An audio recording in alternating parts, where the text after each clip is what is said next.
রাজধানী বনানীর ১১ নম্বর সড়কে শুক্রবার সকাল থেকে চোখে পড়ে মানুষের উপচে পড়া ভিড়। অপেক্ষায় আছেন কয়েক হাজার মানুষ। এই অপেক্ষা আর অন্য কারোর জন্য নয়, এই অপেক্ষা বাংলার মেগাস্টার শাকিব খানকে এক নজর দেখার অপেক্ষা। কারণ কিছুক্ষণের মধ্যেই এখানে হাজির হবেন শাকিব খান। হ্যাঁ, মানে শাকিব খান আসতেছে আমরা জানি, উনি অনেক পপুলার। শুনেছি যে গতকালকে একটা নিউজ হয়েছে যে এখানে নাকি সাকিব ভাই আসবে, শোরুমটা উদ্বোধন করবে।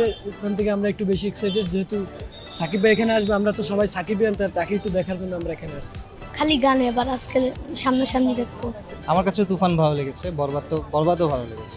এক্সাইটেড, শপিংও করবো, শাকিব খানকে দেখা হবে, সো দুইটা একসাথে এক্সাইটেড। সে আরো বেটার করে ট্রাই করতেছে, আমাদের বাংলাদেশকে আরো বিশ্বের কাছে দেখানো ট্রাই করতেছে যে আমাদের বাংলাদেশটা কেমন, আমাদের বাংলাদেশের নায়ক কেমন। শাকিব খান রিয়েল লাইফে দেখতে পাচ্ছি, অনেক ভালো লাগে। সে অনেক কারিজম্যাটিক, অনেক তার অরা অনেক বড়। ঘড়ির কাঁটায় তখন সময় সকাল 11:30। গন্তব্যে পৌঁছান শাকিব খান। মুহূর্তেই বাঁধ ভাঙা উল্লাসে মেতে ওঠেন শাকিব ভক্তরা। স্লোগানে স্লোগানে মুখরিত হয় অনুষ্ঠান প্রাঙ্গণ। কালো রঙের গাড়ি থেকে বের হয়ে সোজা অনুষ্ঠানে যোগ দেন শাকিব খান। ভিড়ের মধ্যে প্রিয় নায়ককে দেখতে না পারায় অনেকেই হন আশাহত। কিন্তু ভক্তদের নিরাশ করেননি মেগাস্টার। মুহূর্ত কয়েক পরেই সোলজার সিনেমার লুক নিয়ে ভক্তদের সামনে হাজির হন তিনি। হাত নেড়ে অপেক্ষারত ভক্তদেরকে ভালোবাসায় সিক্ত করেন শাকিব খান।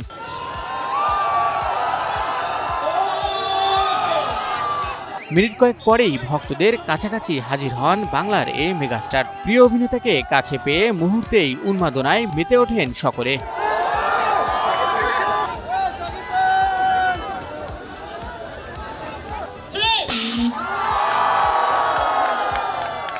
এখন সোলজার সিনেমার শুটিং নিয়ে ব্যস্ত সময় পার করছেন শাকিব খান। শুটিং এর ফাঁকেই একটি শপ উদ্বোধনে এসেছিলেন বনানীতে। সোলজারে শাকিব খানের বিপরীতে অভিনয় করেছেন তানজিন তিশা ও জান্নাতুল ফেরদৌস ঐশী। খুব শীঘ্রই আলোর মুখ দেখবে শাকিব খান অভিনীত এই সিনেমাটি।